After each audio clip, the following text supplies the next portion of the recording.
The day my wife passed away, I knelt before her grave, holding our twin children in my trembling arms.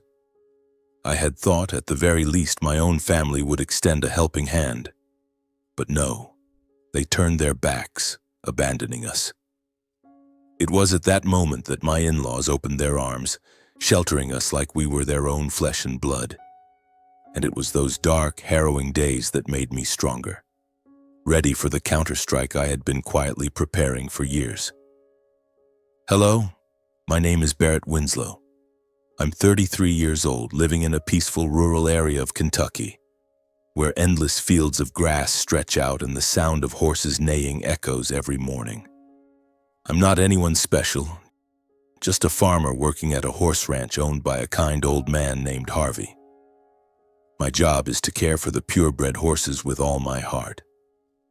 My life was simple, filled with joy, alongside my gentle wife Courtney and our adorable twins Noah and Nora. Our little home, though not wealthy, was always brimming with laughter and warm moments. But then, like a sudden storm sweeping through the fields, my life turned upside down when Courtney, my light, left this world, leaving me with indescribable pain and two children too young to comprehend their loss.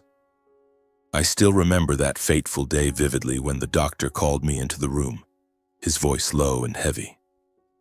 Courtney lay there, frail on the hospital bed, her eyes still bright but weak. She held my hand, whispering that she loved me, loved Noah, loved Nora, and that I had to be strong for our children. I nodded, tears streaming down my face, but inside something shattered. The cruel cancer took her from me just months after the diagnosis, so fast I couldn't even prepare myself. Courtney passed away on a drizzly afternoon, leaving me standing silently by the hospital window, staring at a gray sky that mirrored my heart. Courtney's funeral was simple, just as she was. I chose a small church on the outskirts where we had once held hands and vowed to be together forever. Noah and Nora, only 5 years old, clung tightly to my hands, their innocent eyes not yet fully grasping the pain.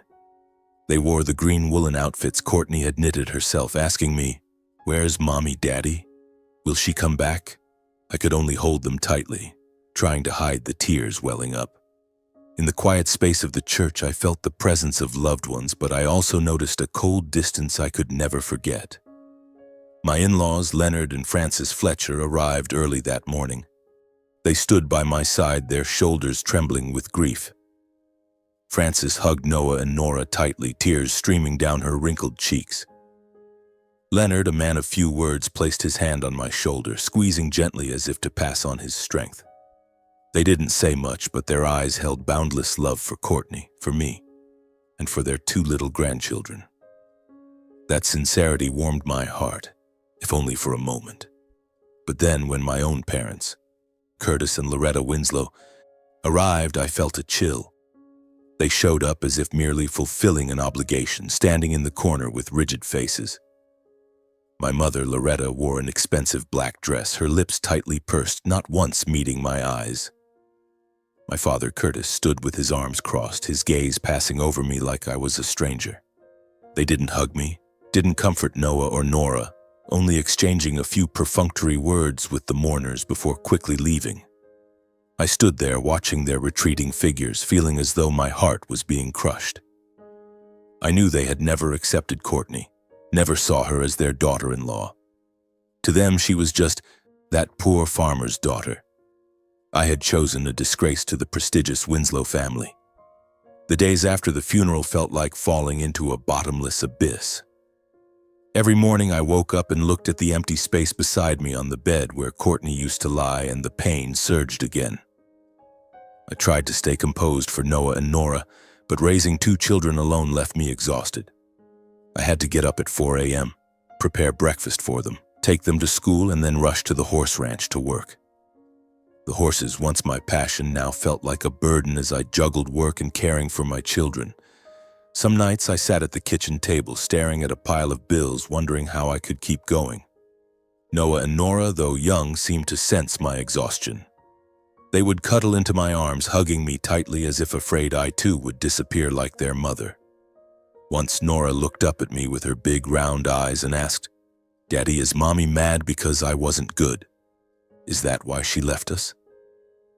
I hugged her tightly, holding back tears, telling her that their mother loved them more than anything, that she was just in a faraway place watching over and protecting them. But deep down, I wondered, how could I replace Courtney as a pillar for these two children? The pressure grew heavier. I started losing sleep, my mind weary, my body drained. Some days I stood in the horse stable, holding the reins, my vision blurring from exhaustion. I knew I couldn't go on like this, couldn't bear it all alone. In my desperation, I thought of turning to the only family I had left to rely on. My parents, Curtis and Loretta Winslow. I had never wanted to ask for help.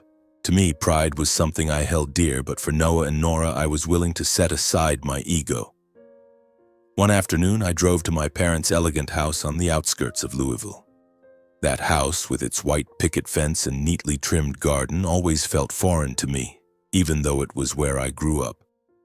When I knocked, my mother, Loretta, opened the door, her eyes flickering with surprise but no warmth. "Barrett, what are you doing here?" she asked, her voice cold. I took a deep breath, trying to keep my voice steady. "Mom, I need help. I'm raising Noah and Nora alone. I'm exhausted. I'm just hoping you and Dad could help a little, maybe watch the kids or anything." Loretta looked at me, her expression unmoved. "Barrett, you know we're busy. We're taking care of Miguel's kids. Your brother needs us more right now. Besides, you chose your path, didn't you? When you married that girl."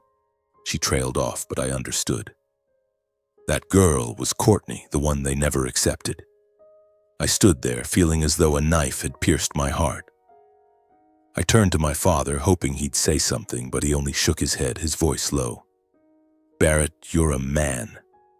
You need to handle this yourself. Don't bother us." I don't remember how I left that house. My mind echoed with their cold words, mixed with old memories. From the moment I brought Courtney home to meet them, my parents had outright rejected her. They said she wasn't good enough, that a poor farmer's daughter like Courtney would drag me down and tarnish the Winslow family name. They always boasted about Miguel, my younger brother, who went to a prestigious school and worked in the big city, though I knew he was never as successful as they claimed. To them, I was the failed son, the one who threw away a bright future to marry a girl who wasn't their equal. On the drive back, I stopped by a grassy field, turned off the engine, and sat silently in the car. Tears fell, not because I was weak, but because I felt utterly alone. Courtney had been the only one who truly understood me, always holding my hand and saying we'd get through everything together. Now she was gone, and I was left with Noah and Nora, two little angels I had to protect at all costs. But how, when even my own family had turned their backs on me? I returned home and held Noah and Nora tightly. They slept soundly, unaware that their father was battling pain and despair. In the darkness, I whispered to Courtney as if she were still there. "What do I do, my love? How can I be strong enough to keep our children safe?" There was no answer, only the sound of the wind whistling through the window, reminding me that the road ahead would be long and arduous. I didn't know that in those darkest days a small glimmer of light was waiting for me, not from my own family, but from those I never expected would become my strongest support. After that day, I left my parents' house with a heavy heart. I felt like a lost soul in a barren field with nowhere to hold on to. Noah and Nora were the only reason I didn't collapse. But I knew I couldn't go on alone. I needed someone, anyone, to help me stand up and move forward. And then I thought of Leonard and Frances Fletcher, Courtney's parents. I hesitated for a long time before calling them. Leonard and Frances lived in a small house deep in rural Kentucky where winding red dirt roads cut through fields of wheat and corn. Courtney had once told me that her parents weren't wealthy, but they had big hearts, always ready to share what little they had. I feared becoming a burden, but the image of Noah and Nora with their innocent eyes looking at me every night left me no other choice. I picked up the phone, my hands trembling, and dialed their number. "Barrett?" Frances's voice came through, warm but tinged with concern. "Is something wrong, dear?" I took a deep breath, trying to keep my voice steady. Mom, I don't know how to say this, but I'm really struggling. I can't take care of Noah and Nora alone. I need help. There was a pause on the other end, then Frances spoke, her voice choked with emotion. Barrett, you don't need to say anything more. Just bring the kids here. Our home is your home. Her words were like a warm breeze, easing the icy grip around my heart. I packed a few clothes for myself and the kids, loaded them into the old pickup truck, and drove straight to Leonard and Frances's house. The drive took over an hour, but it felt like a lifetime. I was anxious, wondering if I was doing the right thing, if I was taking advantage of their kindness. But when I pulled up to the small wooden house with its porch covered in climbing vines, Frances was already there, her arms open wide, her eyes shining with sincerity. Come in, Barrett, she said, hugging me tightly as if I were her own son. Leonard stood behind her, his silver hair falling over his forehead, offering a gentle smile.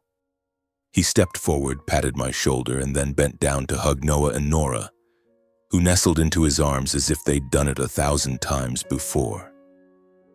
Leonard and Frances's house wasn't grand, just a 2-bedroom wooden home with creaky floors and the faint smell of freshly baked bread wafting from the kitchen. But from the moment I stepped inside, I felt a warmth I'd lost since Courtney's passing. Frances immediately went to the kitchen, preparing a simple but hearty dinner: mashed potatoes, stewed beans, and a plate of golden fried chicken. Noah and Nora, who had been withdrawn after those mournful days, began to chatter as Frances shared stories about Courtney's childhood, about how she used to run through the fields chasing rabbits.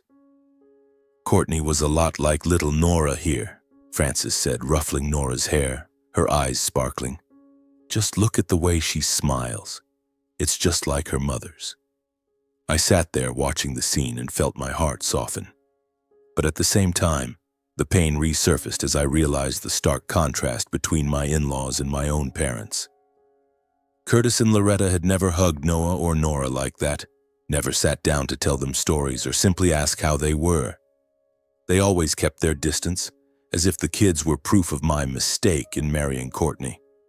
But here in this small house, Leonard and Frances treated me not just as a son-in-law, but as a true son. In the days that followed, I officially moved in with my in-laws. They refused to let me pay rent or cover any expenses, despite my insistence. Barrett, your family. No matter what happens, you belong here, Leonard said, his voice firm. Family doesn't keep score. Frances took on caring for Noah and Nora like a true mother. Every morning she woke up early to prepare breakfast, usually toast with homemade strawberry jam, and braided Nora's hair while teaching Noah how to tie his shoelaces. Leonard, despite his age, patiently drove the kids to school in his old pickup truck. One day, I saw him sitting under an oak tree in the yard, teaching Noah how to carve a small wooden boat while Nora eagerly colored it with crayons. Watching that scene, I couldn't hold back my tears. This was what Courtney had always wanted, for our children to grow up surrounded by love in simple but meaningful moments. I continued working at Harvey's horse ranch. The work was still grueling, but coming home each evening, I no longer felt alone. Frances always had a warm plate of food waiting on the table, and Leonard would sit with me sipping coffee, sharing stories about his youth and how he and Frances had built their life from nothing. Those stories not only helped me forget my exhaustion, but also gave me a renewed sense of strength, the strength of family. But I didn't always feel at ease. Some nights when Noah and Nora were fast asleep, I sat alone on the porch, staring out at the dark fields. The pain of losing Courtney lingered like a wound that never healed. And then, memories of my parents' coldness would resurface, leaving a bitter taste. I recalled the last time I begged for their help, the indifference in Loretta's eyes, the detached tone in Curtis's voice. The contrast between Leonard and Frances's love and my parents' distance made me both grateful and heartbroken. One evening, as I sat on the porch, Frances came out carrying an old blanket and draping it over my shoulders. "It's chilly out here, Barrett," she said, then sat down beside me. I didn't say anything, just lowered my head. "What's on your mind, dear?" "If you can share it with me," she asked gently.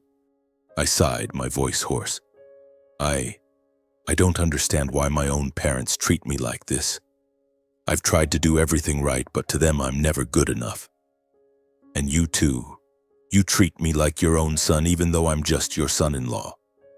I don't know how to repay you." Frances placed her hand on mine, her eyes gentle but resolute. "Barrett, you don't owe us anything. You're Courtney's husband, the father of Noah and Nora. To us, you're already part of this family. And family doesn't need repayment. Just love is enough." Her words were like a flame warming my heart. I looked at her, then out at the fields where the moonlight cast silver rays across the ground. In that moment, I made a silent vow to myself, to Courtney, and to Leonard and Frances. One day, when I was strong enough, I would repay them. I would care for them, honor them as they had opened their arms to save me and my children in our darkest days.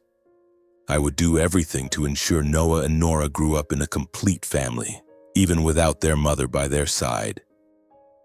The Fletcher family, despite their simple life, was always overflowing with love.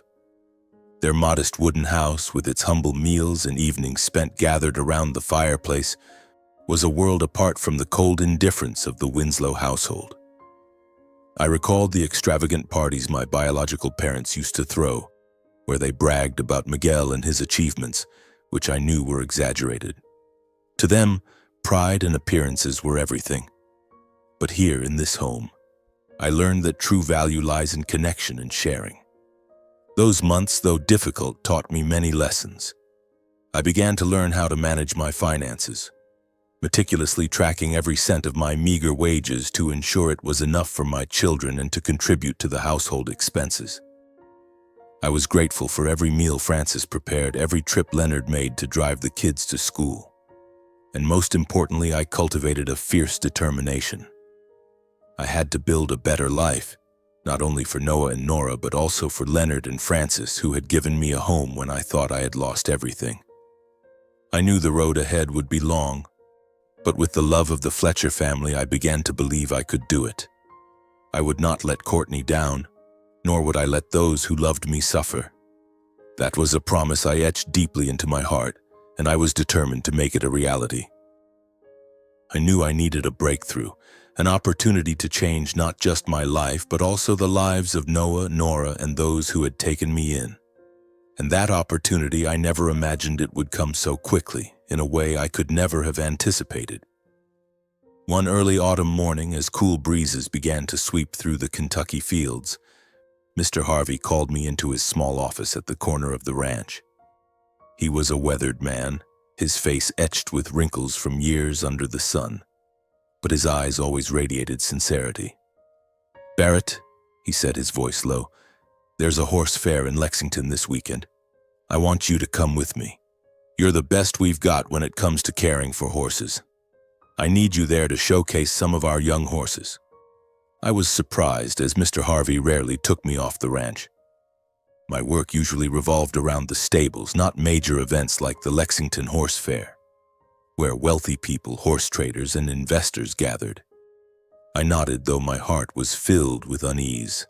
I wasn't used to crowds, polished suits, or smooth-talking conversations, but I knew this was a chance to learn, and I didn't want to let Mr. Harvey down. When the day of the fair arrived, I wore the cleanest shirt Frances had carefully ironed for me, put on an old straw hat, and followed Mr. Harvey to Lexington. The fair was buzzing with energy.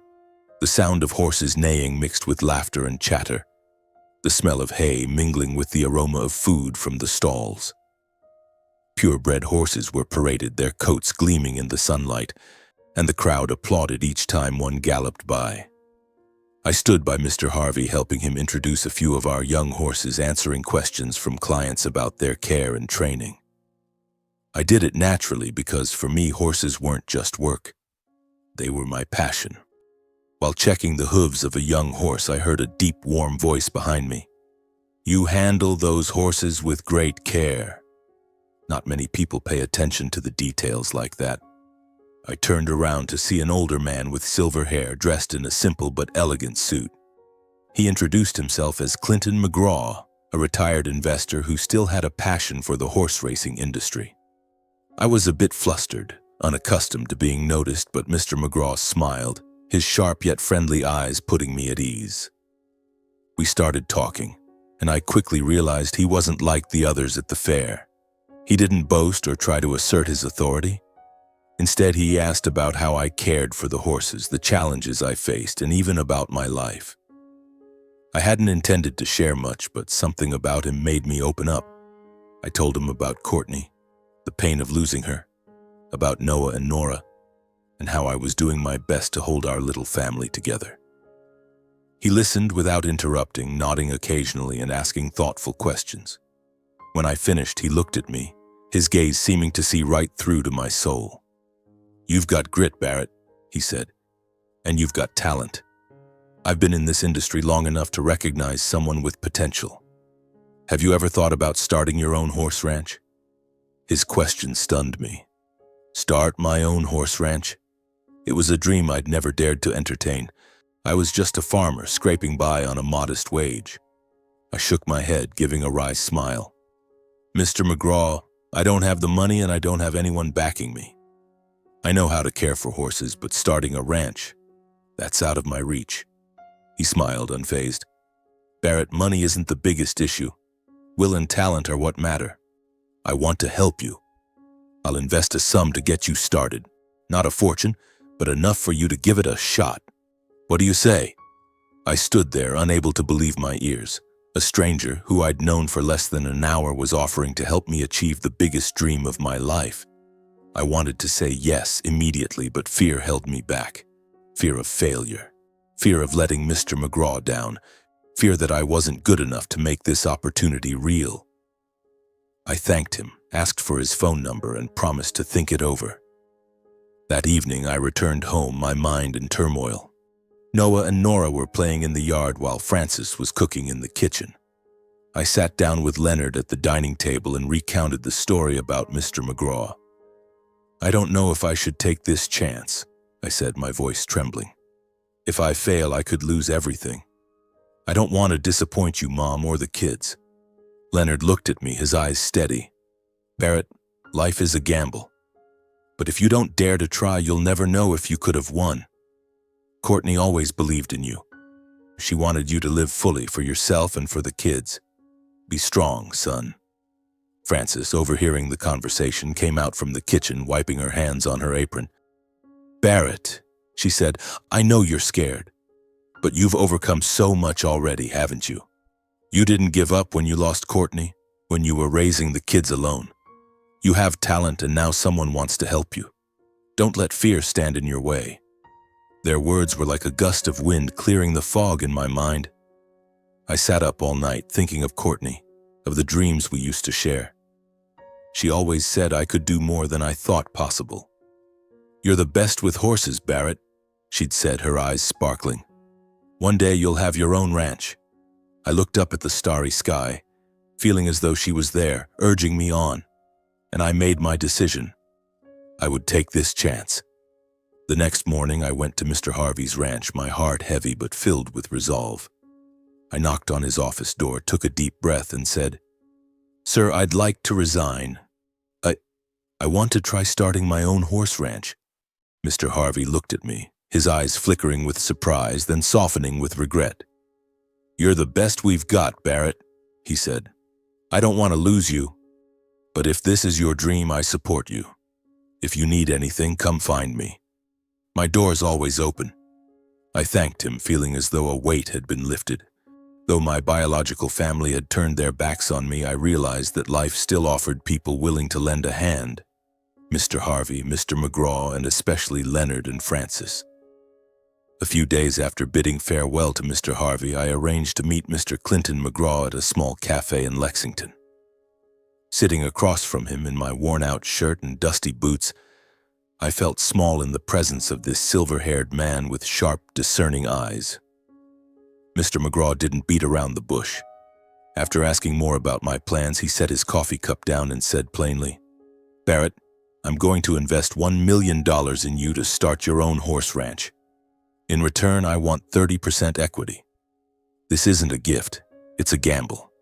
I believe in you, but you have to prove I didn't choose the wrong person. $1 million. The figure rang in my head like a bell, both exhilarating and terrifying. I had never held such a sum in my hands, never imagined I'd have the chance to turn my dream into reality. I nodded, trying to keep my voice steady. Thank you, Mr. McGraw. I won't let you down. With Mr. McGraw's investment, I began my entrepreneurial journey. I found a small plot of land on the outskirts of Lexington. Not vast, but enough to build a modest stable. I hammered wooden planks, put up fences, and constructed a place to raise horses with my own hands. Every swing of the hammer, every drop of sweat that fell to the ground was a reminder that this was my one shot. I couldn't fail. I used part of the money to buy a few affordable young horses, ones that larger ranches overlooked. They weren't expensive purebreds, but I believed that with proper care and training, ascot training, they could become valuable. However, reality quickly taught me that dreams are never easy.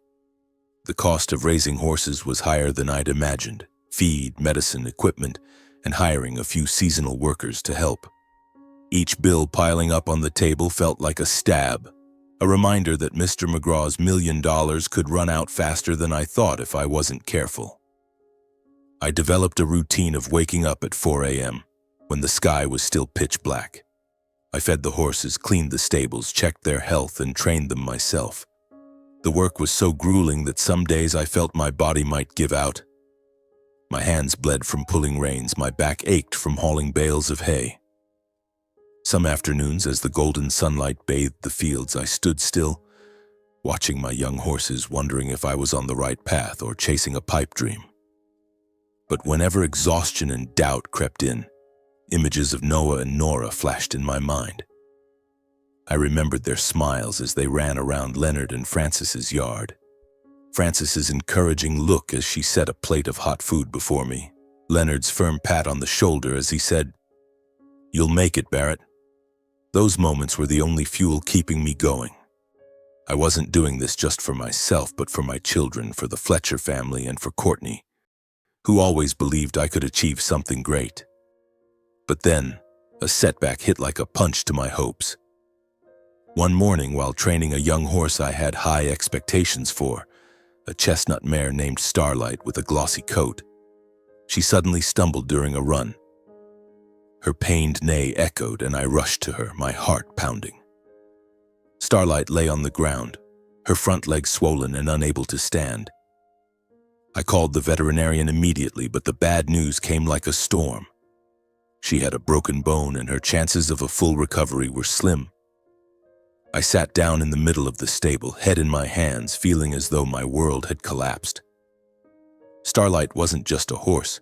She was my hope, proof that I could turn Mr. McGraw's investment into reality. I had poured so much time, effort, and money into her, and now it all seemed to vanish. Tears fell, not from weakness, but from the sense that I had failed. Mr. McGraw, the Fletcher family, and myself. At that moment, I heard footsteps. Mr. McGraw appeared, his tall, lean figure casting a shadow on the ground. I quickly wiped my tears, trying to stand, but he raised a hand to stop me. "Sit down, Barrett," he said, his voice calm but without a hint of reproach. He sat beside me, looking at Starlight as the vet tended to her. "Failure is the price of experience," he said. "If you can't get through this lesson, you'll never stand tall in this business. Horses, like life, don't always go the way you plan. But the good ones aren't those who never fail. They're the ones who get back up." His words were like a ray of light piercing the darkness. I looked at him, feeling both ashamed and grateful. He didn't scold me or pull his investment. He showed me that failure was part of the journey. I nodded, clenching my fists, determined not to let this moment defeat me. In the days that followed, another surprise came. Mr. Harvey, my old boss, visited the ranch. He brought homemade cookies from his wife and an old notebook filled with years of his ranch management experience. "You're doing well, Barrett," he said, his voice full of encouragement. "But running a ranch isn't just about caring for horses. You need to know how to balance expenses, choose the right people to work with, and keep your spirit strong." He spent the afternoon sharing invaluable tips, from cost-effective feed choices to spotting early signs of illness in horses. His help, though small, was a powerful boost to my morale. From those failures and encouragements, I gradually forged resilience. I learned to accept loss, to rise after every fall. Starlight couldn't recover for racing, but I cared for her diligently, hoping one day she could be a healthy horse for other purposes. I kept working, kept learning, and began to see a faint light at the end of the road. My small ranch, though still rough around the edges, was slowly becoming a place of promise. Each day I rose before the sun, when the stars still twinkled in the Kentucky sky. I stepped into the stable, breathing in the scent of hay and damp earth, feeling my heart beat in rhythm with the breaths of the horses.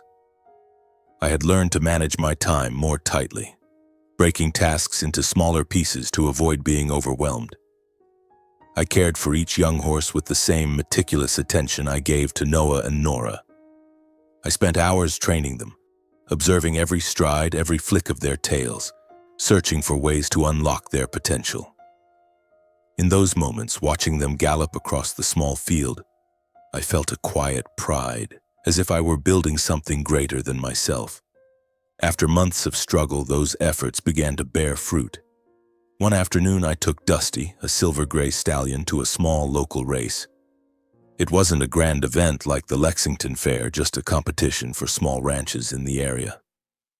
I didn't expect much, only hoping Dusty would get a chance to test himself and I could learn more. But as the race began, I stood by the fence, heart pounding, watching Dusty surge forward, overtaking competitors with a strength I hadn't anticipated.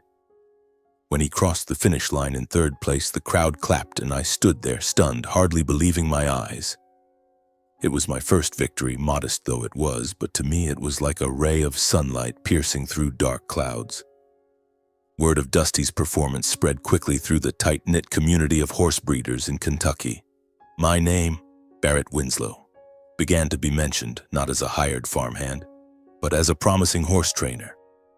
Opportunities for partnerships and business started to trickle in.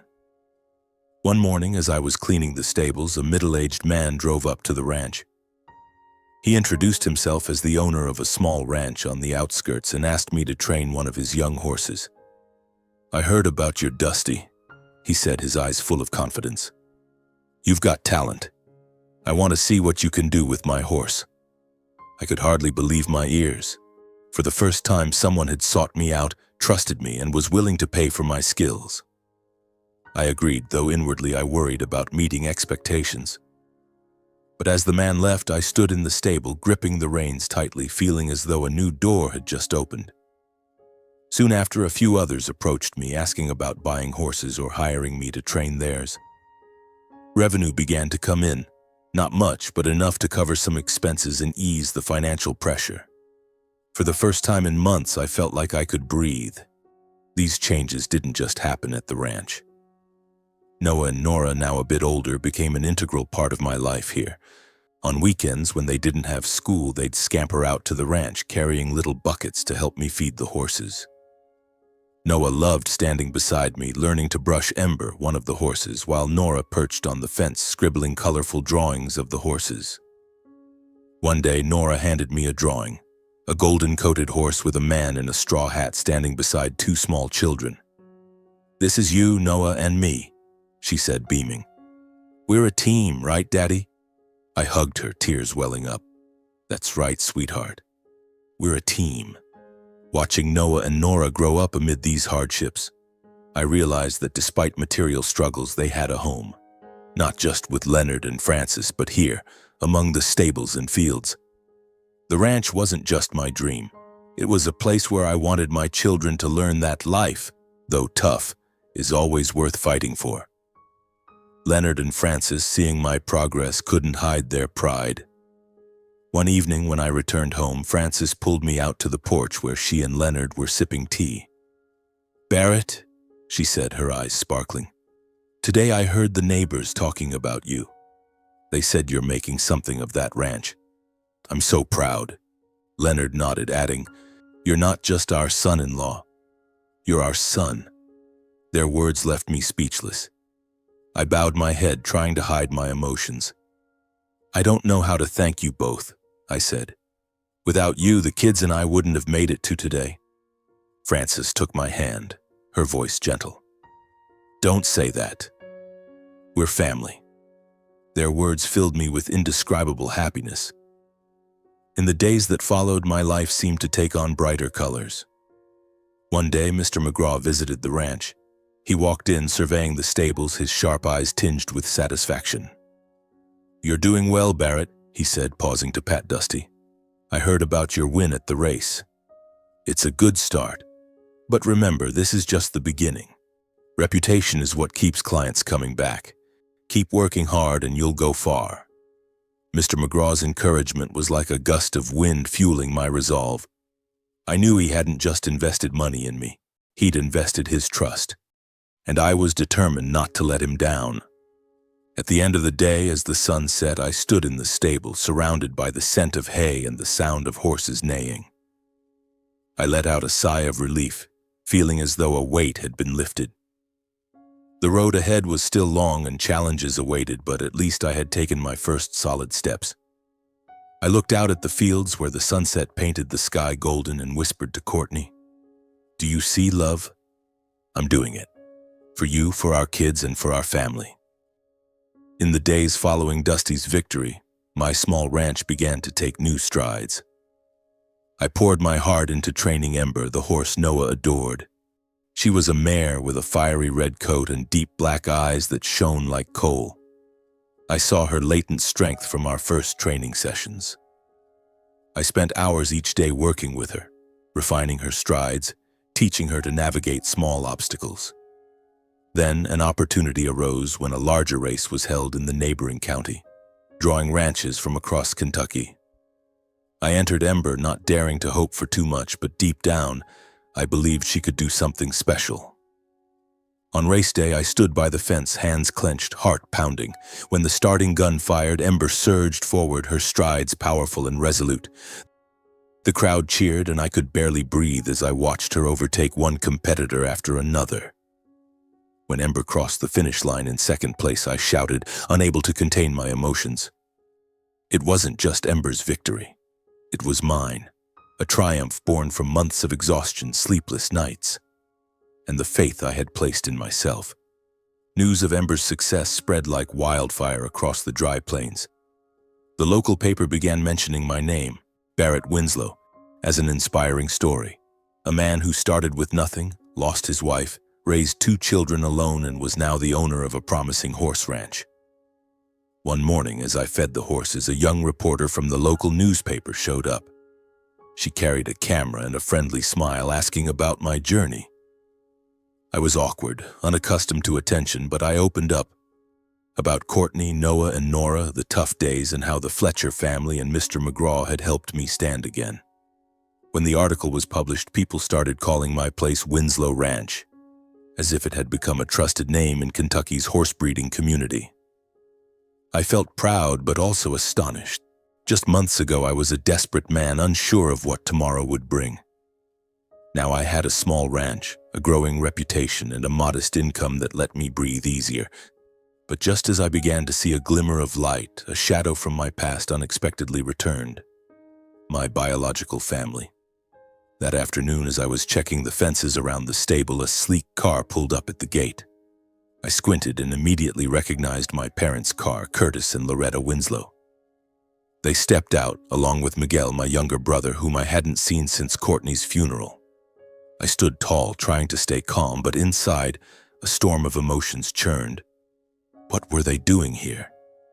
After years of coldness, after turning their backs when I needed them most, why were they showing up now? "Barrett," Loretta began, her voice artificially sweet. "We heard you're doing well. We just wanted to visit, see how you and Noah and Nora are doing." I nodded, politely inviting them in. Noah and Nora were playing in the yard, and when they saw their grandparents, they hesitated, not running to hug them as they did with Leonard and Francis. I led them into the small house near the ranch where the kids and I stayed when not at my in-laws. Curtis looked around, his eyes scanning the simple wooden walls as if appraising the place's worth. "This ranch, it looks decent," he said, his tone attempting warmth but carrying an undercurrent of condescension. "You're my son. No matter what, you should remember your roots. Family is the most important thing, you know." I sat there, hands gripping the edge of the table, feeling as though my chest was being crushed. Roots?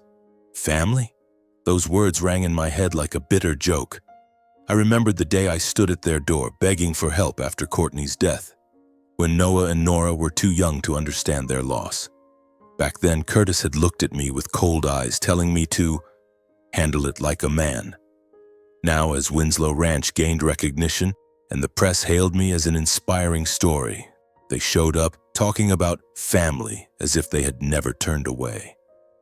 Loretta, in her expensive silk dress and meticulously styled hair, chimed in, her voice sweet but laced with reproach.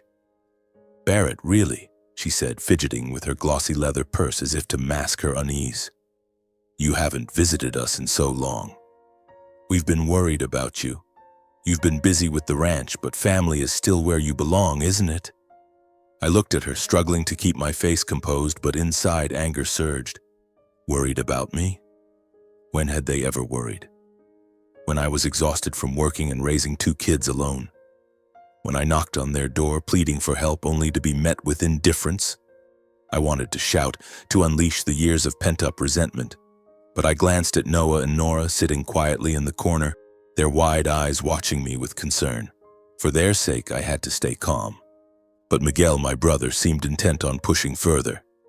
He sat across from me, hands clasped tightly, his forced smile failing to hide his tension. "Barrett," he said, trying to sound friendly, "I heard your ranch is doing great. The Louisville race, the article in the Lexington Herald. You're really making waves. I was thinking, maybe we could work together? I've got some ideas. With a bit of capital, we could scale things up. Brothers working together, we'd be unstoppable." I looked at Miguel, and for the first time I saw the falseness in his eyes. Miguel, whom my parents always touted as their pride, but I knew he'd failed in his city business ventures. Now he was here not to congratulate me, but to take advantage. The pressure from them grew heavier, like an invisible wall boxing me in. Curtis kept talking about family duty. Loretta sighed, blaming me for keeping my distance, and Miguel repeated his partnership pitch with increasing urgency. I felt cornered, my heart pounding, my mind reeling with anger and disappointment. At that moment, a small but resolute voice broke through the stifling air. Noah, my 7-year-old son, sprang up from his wooden chair, fists clenched, eyes blazing with determination. "You don't care about Dad," he said, his voice trembling but resolute, like a small flame flaring in a storm. "When Mom died, Dad came to you for help, but you didn't want him. You only cared about Uncle Miguel. Now that Dad's doing well, you show up. You just want his money." The room fell silent, as if time itself had frozen. I stared at Noah, stunned by my son's courage.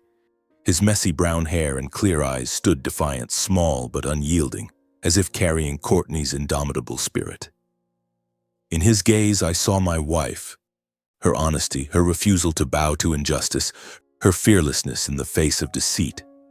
My heart ached with both pride and sorrow, realizing a 7-year-old had spoken the words I should have said long ago. Curtis and Loretta paled. Curtis opened his mouth but couldn't speak, glaring at Noah with a mix of anger and embarrassment. Loretta clutched her purse tightly, her lips pursed as if trying to suppress her shame. But Miguel, his face red with fury, leapt to his feet, pointing at Noah. "You disrespectful brat," he shouted, his voice shrill. "How dare you talk to your grandparents like that? No manners at all." His words were the final straw. I could no longer stay silent. I stood, stepping in front of Noah, shielding my son. I looked straight into the eyes of Curtis, Loretta, and Miguel, my voice firm and unwavering. "Enough. Noah's right. When I needed you most, when I lost Courtney, when I was raising 2 kids alone, you turned your backs. You never treated me like family. I don't need you anymore. I want you to leave. Now." The air in the room was heavy as stone. Curtis stared at me, his eyes flashing with anger and shame, but he said nothing. Loretta looked down, her hands trembling as if wanting to speak but unable to. Miguel muttered a curse under his breath, then stormed out, the wooden door slamming behind him. Curtis and Loretta slowly stood, avoiding my gaze, avoiding Noah and Nora, and left in silence. The sound of their car engine faded into the distance, leaving a heavy but liberating quiet. I knelt down, hugging Noah tightly, feeling his small heart pounding in his chest. "Thank you, son," I whispered, my voice choked. "You were so brave." Noah nestled into me silent, but I knew he understood. He had just protected our little family. Nora ran over, wrapping her arms around me, and in that moment I felt a new strength, the strength of love and unity. But deep inside, it pained me to realize that my biological family, whom I once hoped would be my support, only came when they smelled money and fame. They were no longer my family. My true family was Noah, Nora, Leonard, Francis, and those who stood by me when I had nothing but pain and empty hands. After the confrontation with my biological family, I threw myself back into work at the ranch, trying to focus all my energy on the horses. Ember continued to bring in victories, not just at local races, but also at larger competitions where prestigious ranches gathered. Another horse, Rusty, began showing potential, taking first place in a race in Louisville. The name Winslow Ranch grew more recognized, and I received more contracts, from training horses for other ranches to selling the young horses I had raised. Each deal was a step forward, helping me stabilize finances and expand the stables.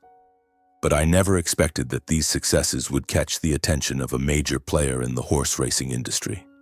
Equine Ventures, a name revered by anyone in the business. One morning, as I was checking Rusty's health, a sleek black car pulled up at the ranch gate. Two men in suits stepped out, one introducing himself as James Carver, CEO of Equine Ventures. They didn't beat around the bush.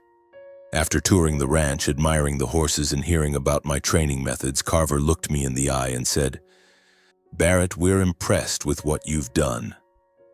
Winslow Ranch is a rough diamond. We want to buy the entire operation for $100 million. You'd stay on as manager, at least until you're 60. What do you say?" I stood there, stunned, feeling the ground shift beneath me.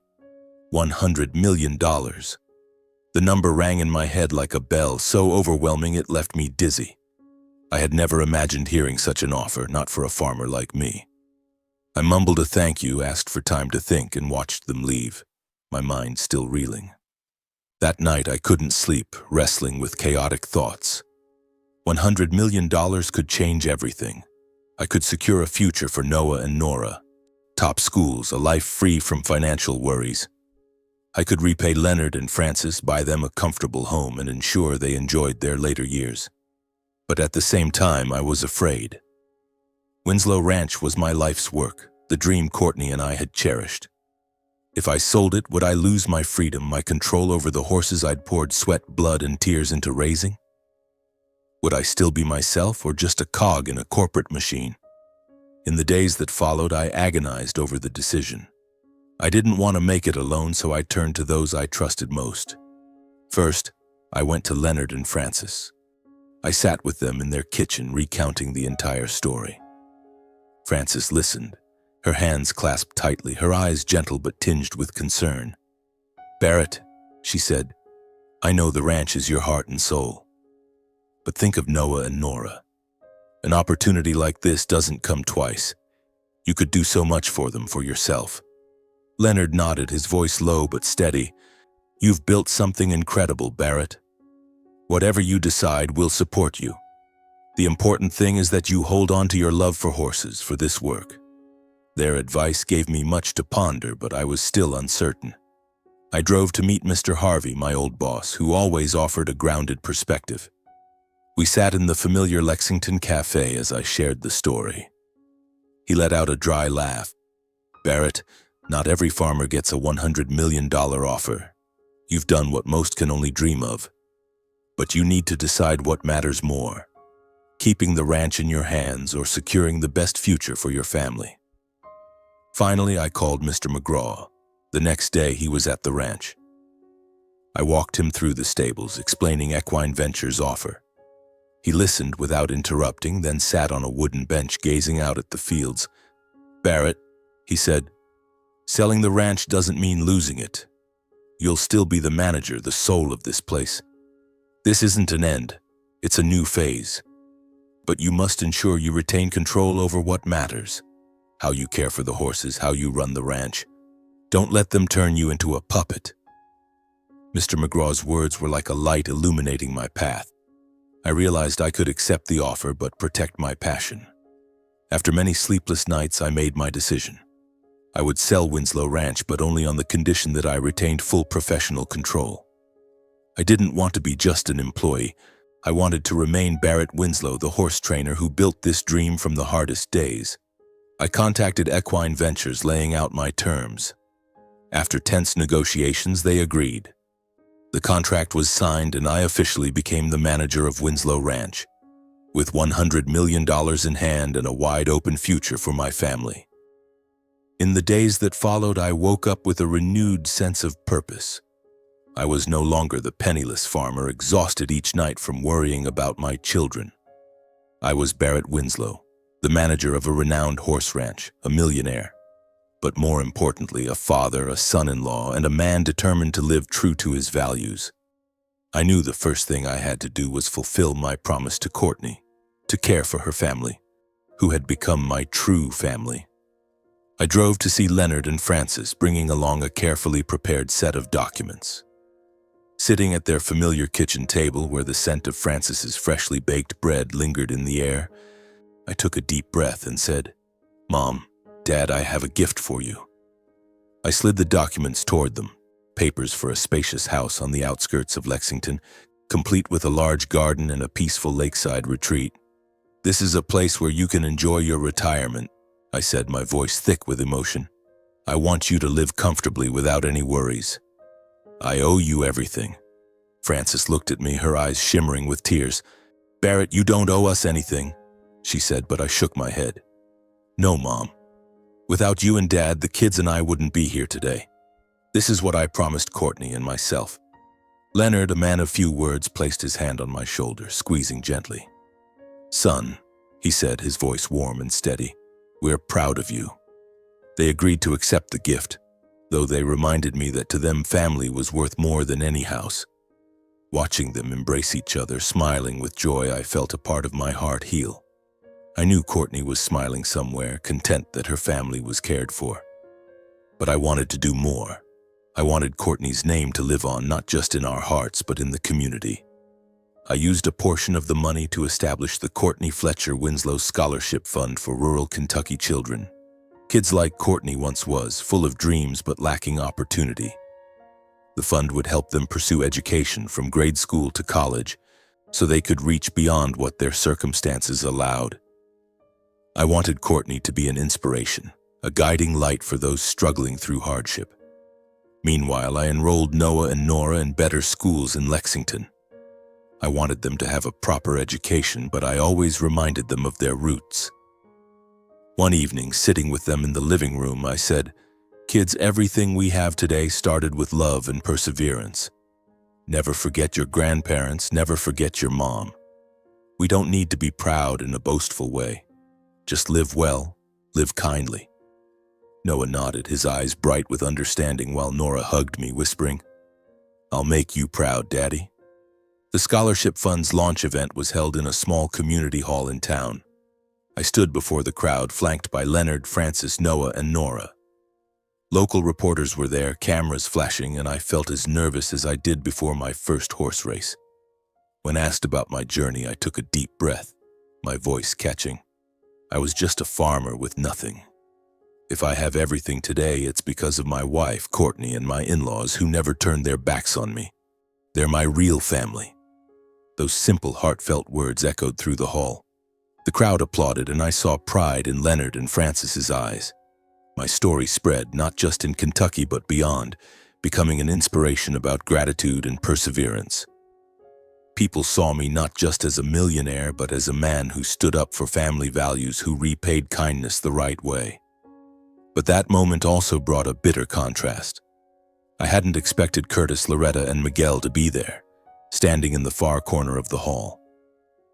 As I spoke my gratitude for Leonard and Francis, I saw them freeze. Curtis tried to mask his shame, his lips pressed tight. Loretta bowed her head, clutching her expensive purse as if to shield herself from the crowd's gaze. Miguel, his face flushed with anger, left before the event ended. I wasn't surprised, but the pain lingered. They were never my family when I needed them most, and now, as I stood at the peak of success, they came only to face the truth that I no longer needed them. When the event ended, Frances gripped my hand tightly, tears streaming down her cheeks. "You've made me proud, Barrett," she said, her voice trembling. Leonard hugged me, and in that moment I felt Courtney was still here, in the embrace of our family. I had solidified my place, not just as a financial success, but as a man of gratitude and integrity. I had repaid the right people at the right time in the right way, and that was my greatest victory. In the days following the scholarship fund announcement, I returned to my familiar routine, but with a sense of peace I hadn't felt in years.